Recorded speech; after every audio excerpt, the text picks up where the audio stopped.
Thoughts on Thursday. It's Reverend Miller. And Stuart Holmes. We are moving from our Christmastide, our Christmas season, on to Epiphany. And we can often ask, what are all these seasons about? Why do we celebrate them? And depending on what church you belong to or where you came from, even in the Reformed Church, some churches are more liturgical, following the seasons to the T, or the letter, right? And others a little more informal. And so really the seasons are there to help us reflect on the Bible and what the story of God's salvation for this world, and gives us a rhythm of doing that. Really, right? And so we had Advent, then we went to Christmas, and now we move into Epiphany, which will go all the way until Lent and Ash Wednesday. And so often the Sundays, it's the Sunday after Epiphany, the first, the second, third. So where at Easter it says the Sunday of Easter, first, second. So a little difference within those seasons. But Advent was this idea of preparation and examination for the holiday of Christmas, celebrating the birth of Christ and salvation. And it really comes, people will call it Lent Light. And a lot of people don't realize that.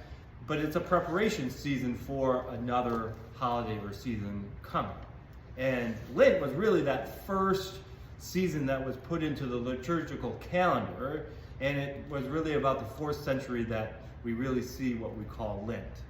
And that was, it was based on fasting for 40 days because Jesus fasted. And we see fasting both in the Old Testament and the New Testament. And it was a practice for all those centuries until the 4th century, but as a formal season.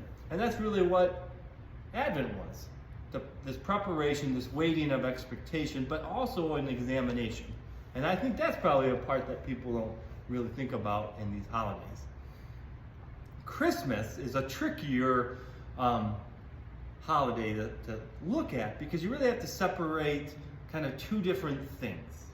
And then we get to Epiphany, which adds a whole third thing. But first, in Christmas, we're celebrating both what we might call our sacred holiday of the birth of Christ. And then for us Americans, we're often celebrating Santa Claus or St. Nicholas, which also comes from the church. And I got my notes here. That was about the third century monk. And so in other traditions, like if you go to the Holy Land of the Netherlands, it's Sinterklaas. Sinterklaas. And so that celebration is not the 25th, but at the beginning of December. I'm forgetting the date. I think December 6th or something like that. And so if you were in the Netherlands, you would have your Sinterklaas Day, where they wouldn't give gifts the way we do. They put out their shoes and they get little coins and things like that. And then they would have their celebration of Christmas more within the church. And so for us, we combine those things here. And in fact, if you really peel it back, when the Reformation happened and John Calvin and Calvinists, which we are, they didn't even celebrate Christmas Day because they only celebrated on Sundays. That's when you came and you worshiped. And the 25th, December 25th, is not in the Bible, so why would you then do it? Lutherans were they kept some and got rid of some of the other Catholic holy holidays or masses, but they kept the Christmas. And then as time went on, we began to celebrate Christmas also. So Christmas is that new life birth, but also Christ coming and saving this world, right? And so that's Christmas. Now we're moving into Epiphany, which Epiphany is actually a little, within the church, older than Christmas. Because the early church really celebrated the wise men coming. And they often within that celebration would celebrate the birth of Christ, but with that focus on the wise men. And in the Western tradition, that dates January 6th, 12 days after December 25th, that combination of those things developing together. But Epiphany, the theme is light into darkness, or that the Christ divine presence breaking through into this world. And so there is a different element to Epiphany where we have this idea of God's light coming into the darkness, transforming this world, very similar to salvation, but with a little bit different of a twist. And so, it's time to put those Christmas carols away, move to the Epiphany carols, We Three Kings, which we usually sing at Christmas time, even though Stuart wants to save it every year. But we usually combine those, right? That's where we get some of the fluidity. But also the interesting thing too, right, about these hymns, or what we call carols, not all of them were written specifically for Christmas. Yeah. You know, they just had the theme of what we see in the Bible, and it was not necessarily meant to be sung in one season. So these are just thoughts. And so this Sunday is our Epiphany Sunday, where we're going to be celebrating and reflecting on the light of the world coming into the world and the world being transformed by that. I have to thank you. You didn't say one word about my Anglican tradition. Hey, I love the Anglicans, but that's the fascinating part, depending on your tradition, right? Yeah. So in your Anglican, your Episcopalian tradition, you guys focus more on Epiphany, and our big pageant with the Mary and the sheep and the goats and Joseph and everything around the center of the altar, and in walked the wise men. Yeah. But that all happened. That pageant was on Epiphany. But we do it correctly, I think.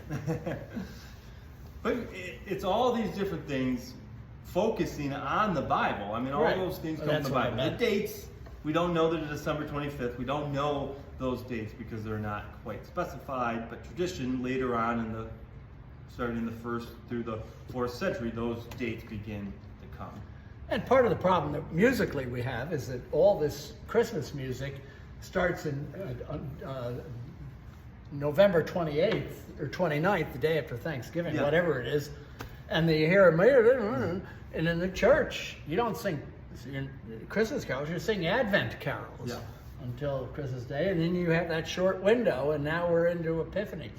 So it's kind of And that's a societal thing. Like if you Yeah. were to go to Europe, they're not doing Christmas as soon as we are. yeah, we are, yeah. Well, we don't. That's morphing into something else. Yeah. Okay. So those are my thoughts. My what turn. do you have for us? Well, I've got today? 20 seconds left. Okay. I'll try to. I'm playing Jean Langlay's Nativité for the prelude this morning. I opened it up with just a wonderful lilting melody.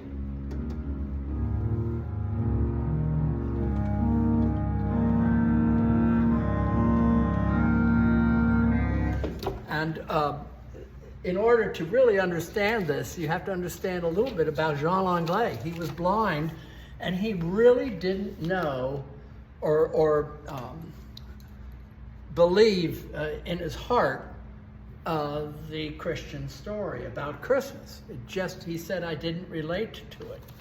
And I found an article about that. It says he admitted as a blind man he had trouble visualizing that nativity scene. I guess that's a little bit different than what I just said. Believing. You just couldn't It's not that he envision. didn't believe, he couldn't envision it. And a young friend's daughter took him by the hand and had him touch the small figures in her manger scene. The Jesus, the Mary, Joseph, the shepherds, and the angel suspended above the manger, and it transformed him. And he subsequently wrote this. The inscription that Jean Langlais wrote is really important, and I put this into the bulletin. Mary and Joseph await the Savior of Christ in a humble stable on a gentle night, and hence we hear. And that lilting melody, a gentle night, right. Where did I leave off? The child is born, and the heavenly host communicates the event of that graceful vision to the shepherds. So the second section of this magnificent prelude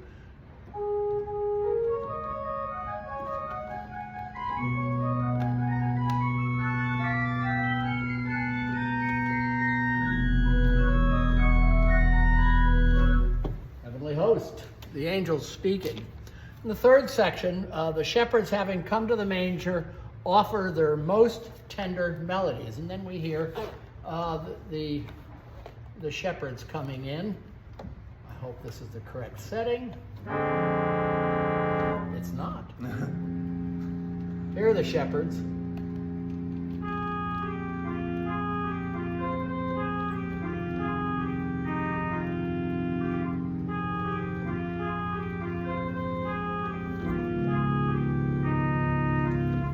Then, in such a wonderful way, he combines those.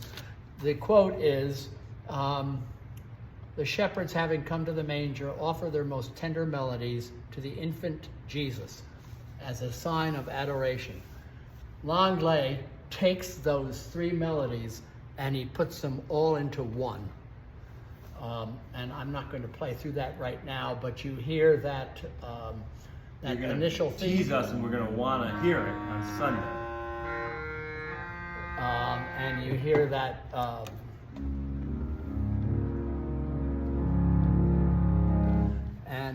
it just ends in a beautifully quiet way. And if a congregation member isn't prepared to just let it soak into him or herself, they're missing the boat, in my humble opinion. Your humble In my king of instruments. Yeah, that's right. Opinion. That being said, and then the postlude, I have to find it here on. I know it's here somewhere. Here it is. Just let me change the settings. And this is O Morning Star, how fair, how bright. And we hear the star. Oops, that's not right. Let's try that.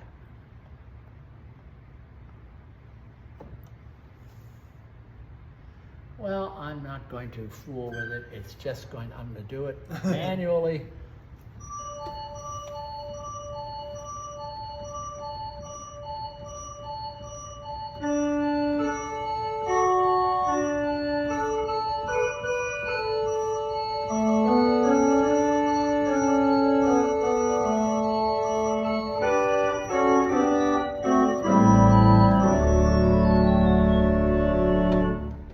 So that is That's music our for Sunday. Sounds fantastic. These are our thoughts. We hope to see you either in person or through Zoom, or not Zoom, YouTube and Facebook this Sunday. Hope you have a great day, and you got some music for us To leave on. Okay. Just another variation on the star. Oh, let's not do that.